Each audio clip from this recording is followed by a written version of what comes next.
Hi everyone, Mike Salisbury here from Quantrix, and let's get started with the version 6.2 overview. Thank you very much for joining us. We got a great group of attendees in the room. So the agenda for this webinar, we'll just do some brief introductions. But there are a few people in the room that are new to Quantrix, either trial users or just wanting to know more about Quantrix. So I will do a brief Quantrix company overview, just tell us a little bit about Quantrix, what the tool is. We'll then get right into the version 6.2, the key enhancements that I want to show you today. We'll do a demonstration of those enhancements and then leave some time at the end for questions and answers.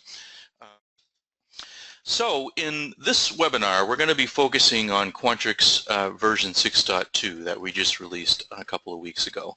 There's quite a few enhancements to version 6.2. In our Quantrix forum on our website, we have a link to the release notes, or if you've already upgraded to version 6.2, look under the help in the online documentation. That'll get you to the release notes for version 6.2 as well. So you have a variety and numerous enhancements, fixes in the software for 6.2, but there are 6 things that I wanted to show you as part of this webinar.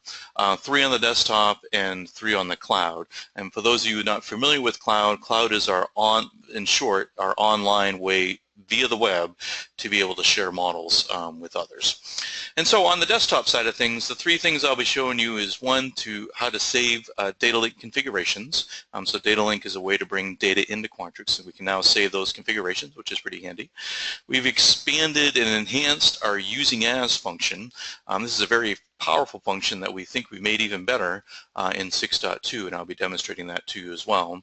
And those of you familiar with our version 6 series, UI and user interface and ease of use is a high priority for all releases of Quantrix, and we have a couple of new enhancements. We have a new UI for our function pane and also a new UI for our login pane that's used in our roles and permissions framework. Particular matrix. You can bring data in via flat files, you can bring data in via Salesforce, you can bring data in via 2-dimensional matrices, either within the model or other models. You can use some XML sources via web services or direct XML files, and of course JDBC data sources as well, so you can connect directly to JDBC sources. So this particular model, this matrix, this SQL Server data integration, this is connected to an internal SQL Server that we have to the AdventureWorks demo database. And if I go ahead and just update this model, this data link, I should say, what happens is it goes out, performs the pre-established data link that I have configured, and brings that data into Quantrix in a multi-dimensional way. So we have, this is a sales analysis, so we have the color of the products, we've got the order date by month, we've got order quantity or line total, and we've got the product line, 1 character code for the product line itself. So let's step into that data link a little bit. Let me just undo that. And I'll go data link, and edit data link. And so there's a variety of, the data link wizard is very powerful, it's very flexible, it allows you to do a variety of things, but there's a few people build that data link and redo all those steps that I was just showing you. So with Quantrix 6.2 now, we can go ahead and save this data link configuration. You might have noticed when I first came in here, there was an opportunity to select a save data link configuration. Nothing there yet, but let's show you how that's built. So in the very last panel, let me just step through this here.